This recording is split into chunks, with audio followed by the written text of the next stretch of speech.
ये कहानी शुरू होती है लाल राम से, जो सर्दियों की ठहराती शाम में मेले के बाहर सवारियों का इंतज़ार कर रहा था। आसमान पे गहरे काले बादल छाए हुए थे और मन ही मन में वो खुद से बोल उठा, इतनी सख्त सर्दी में कब तक यहाँ सवारियों का इंतज़ार करूँगा। लगता है आज फिर कोई सवारी नहीं मिलेगी। वैसे भी बिजली चमक रही है, लगता है तेज़ बारिश होने वाली है। मुझे घर के लिए निकलना चाहिए। कि तभी एक आदमी की आवाज़ आती है, मुझे आंधी नगर जाना है। आंधी नगर का नाम सुनते ही लाल राम के चेहरे पे खौफ छा जाता है। कुछ सोचे बगैर वो अपनी सवारी इसके पास ले जाता है और वो आदमी इसमें सवार हो जाता है। जल्दी चलाओ, मैं यहाँ मेला देखने आया था, लेकिन मुझे खबर मिली है कि मेरी बेटी की तबीयत बहुत ख़राब है, इसलिए मुझे जल्दी घर जाना है। साद, इस वक्त आंधी नगर जाना ठीक नहीं। आंधी नगर जाने के लिए खेरी सड़क से गुजरना पड़ता है। जो रात के पहर वहां जाता है वो कभी वापस लौट कर नहीं आता। सुना है बरसात की काली रात वहां भूत आते हैं। जो इंसान वहां जाता है उसका सामान लूट लिया जाता है। मैं इन बातों पर यकीन नहीं करता। ये भूत वूत कुछ नहीं होते। मुझे जल्द आंधी नगर जाना है।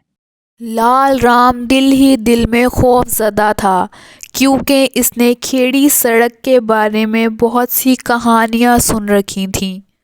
जैसे जैसे सवारी आगे बढ़ने लगी, बारिश तेज़ होना शुरू हो गई। चारों तरफ अंधेरा और सन्नाटा मज़ीद गहरा होता गया।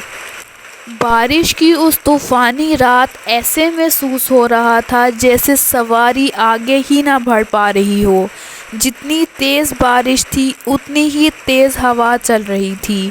सर्दी से दोनों कांप रहे थे और इस सन्नाटे को तोड़ती हुई बिजली की तेज़ चमक जैसे वो किसी तूफ़ान के आने का पता दे रही हो। साहब, जितनी तेज बारिश हो रही है सवारी आगे नहीं चल सकेगी।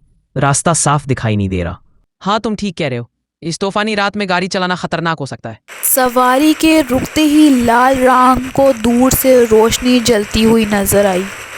अरे, इतनी बारिश में ये रोशनी कहाँ से आ रही है? तुम यहाँ इंतजार करो, मैं जाकर देखता हूँ, शायद कोई मदद मिल सके।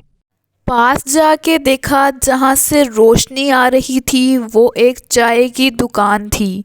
एक बूढ़ा आदमी दुकान में बैठा था।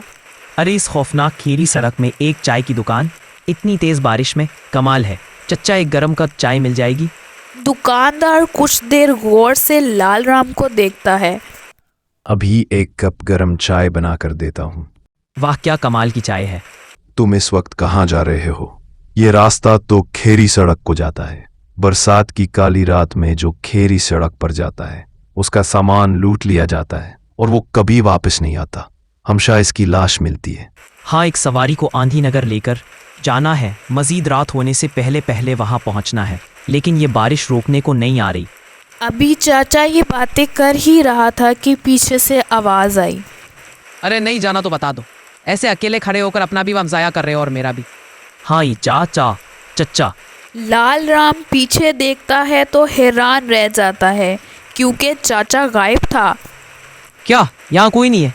इतनी बारिश की रात भला यहाँ कौन होगा? अब जल्दी चलो, देर हो रही है।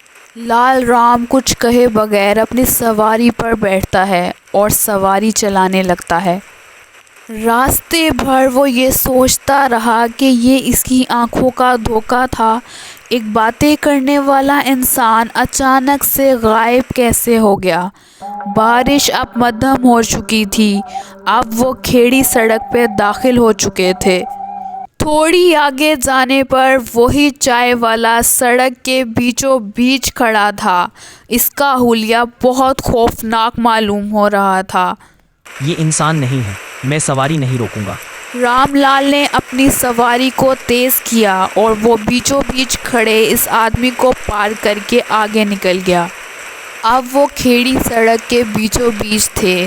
तेज़ ठंडी हवा अभी भी चल रही थी। अरे, ये सड़क के भेज कौन लोग हैं? लगता है इस तूफानी रात कोई तकलीफ में। मैं सवारी नहीं रोकूंगा साहब। यहाँ सवारी रोकना खतरे से खाली नहीं है। लगता है यहाँ से जाते हुए कोई हादसा हुआ है। ऐसे छोड़कर जाना ठीक नहीं होगा। क्या हुआ है इसको? इसके तो सर से खून निकल रहा है। जब दोनों को होश आती है तो दोनों दरख्त के साथ रस्सी से बांधा हुआ होता है। ये हम लोग कहाँ है? तो तुम लोगों होश आ गया। हाँ हाँ हाँ, वैसे रास्ते में मरने का नाटक काम आ गया। तुम लोगों ने हमारी ने मदद करने के लिए सवारी रोक दी, अब तो फंस गए। ये हम लोग आए। हाँ हाँ, हम ही खेरी सड़क के भूत हैं। ये तो सुना होगा, यहाँ जो भी रात के वक्त आता है वो जिंदा नहीं जाता। हम इसका सामान लूट कर उसको मार देते हैं। यहाँ कोई भूतवत नहीं है, ये हम ही तो है। ये सब बातें छोड़ो, जल्दी से इनका काम तमाम करते हैं। चाकू निकलो, इनकी तो खैर नहीं। चच्चा, अरे उसको तो मार दिया था। आज तुम भी नहीं बचोगे।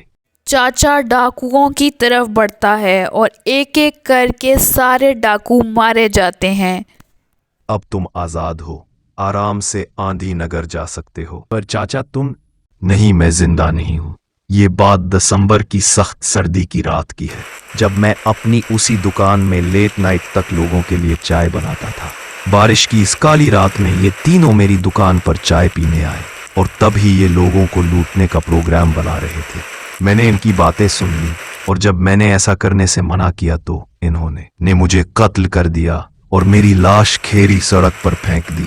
आज जब तुम लोग यहाँ आए तो मैंने तुम्हें मना किया, लेकिन जब तुम लोग यहाँ आए तो मुझे भी आना पड़ा। चाचा, तुम सचमुच एक नेक दिल इंसान हो। अब मेरी रूह को सुकून मिला है। चलता हूँ। इसके बाद लाल राम अपनी सवारी को लेके इत्मीनान से अंधेरी नगर पहुंच जाता है।